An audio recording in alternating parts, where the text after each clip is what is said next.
అయ్యా త్రివిక్రమ్ అసలు ఏం ప్లాన్ చేస్తున్నావయ్యా అంటూ AK-47 మన వెంకటేష్ గారి సినిమాకి సంబంధించి ఒక న్యూ అప్డేట్ వచ్చింది. మరి ఫ్యాన్స్ అందరు కూడా అసలు ఆ అప్డేట్ చూసిన తర్వాత అసలు ఏంటయ్యా బాబు ఇంత డిఫరెంట్గా ఆలోచిస్తున్నావా, ఏం ప్లాన్ చేస్తున్నావు అని అంటున్నారు. మరి అసలు ఆ ప్లానింగ్ ఏంటి, అసలు ఎందుకు ఇంత ఆశ్చర్యపోతున్నారు? సో ఖచ్చితంగా అసలు వెంకటేష్ గారు పెద్ద బ్లాక్ బస్టర్ కొట్టారు, 300 కోట్ల కలెక్షన్ కొట్టారు. తర్వాత ఏ సినిమా చేస్తారు అని చెప్పి అందరూ ఆలోచించారు. అలాగే త్రివిక్రమ్ గారు నెక్స్ట్ ఏ సినిమా చేయబోతున్నారు, ఎవరితో చేయబోతున్నారని అనుకున్నప్పుడే ఒక అనౌన్స్మెంట్ అయితే వచ్చిందనమాట, ఆదర్శ కుటుంబం అని చెప్పి.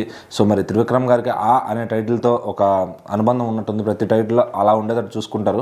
సో వెంకటేష్ గారితో ఆయన తీయబోతున్న సినిమా AK-47 ఆదర్శ కుటుంబం. AK-47 ఇంటి పేరు అనుకుంటారేమో.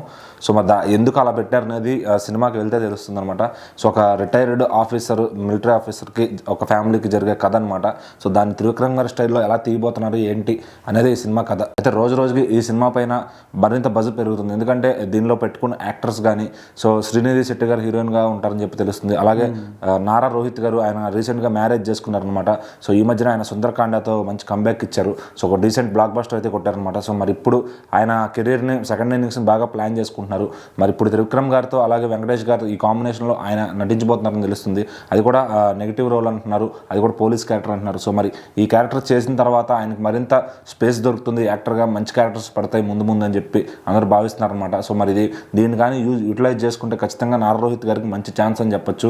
సో దీనివల్ల ఆయనకి కెరీర్ గ్రాఫ్ మరింత పెరిగే అవకాశం ఉంది. సో మరి తర్వాత ఇంకా ఆయన క్యారెక్టర్సే చేసుకుంటూ వెళ్తారా లేదంటే, ఇప్పుడు ఎందుకంటే ఏ క్యారెక్టర్ చేసినా పాన్ ఇండియా వైపుగా చాలా మంది గుర్తింపు వస్తుంది, హీరోగా చేయాలనే లేదు. సో ఆయన హీరోగా కొంచెం వెనకబడినా కూడా మరి ఈ సినిమా క్యారెక్టర్తో కెరీర్ మలుపు తిరిగి సో ఇంకా ముందుకెళ్తారని అందరూ అనుకుంటున్నారు. మరి చూడాలి ఈ సినిమా నారా రోహిత్ గారికి ఎంత యూజ్ అవుతుంది, ఆయన ఈ సినిమాకి ఎంత యూజ్ అవుతారని.